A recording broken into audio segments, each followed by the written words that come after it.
Alright, so what we're doing here is we're basically working on one of these Chinese bikes. I think this one is called a cobra or something like that. It's definitely a Chinese name.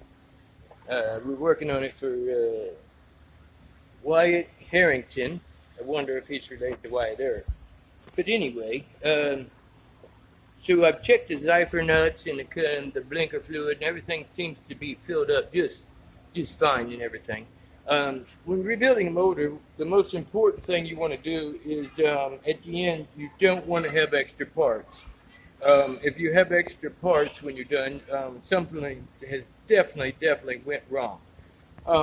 So basically, I've been rebuilding this motor for about 4 days now, and I also want to make the bike a little bit lighter. So I'm going to take this old ignition system, and I'm going to throw that out.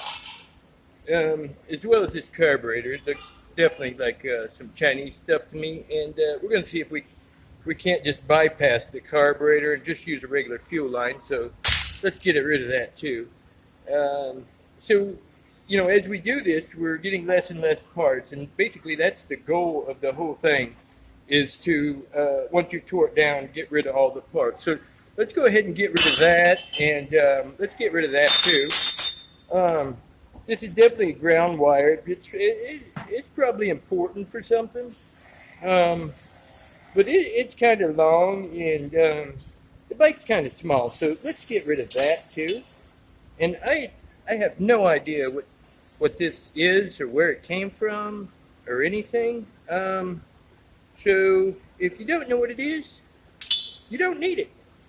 All right. So we're almost done rebuilding this bike, basically. It's going to be a great bike, and this is a really cool spring, but it looks really clean.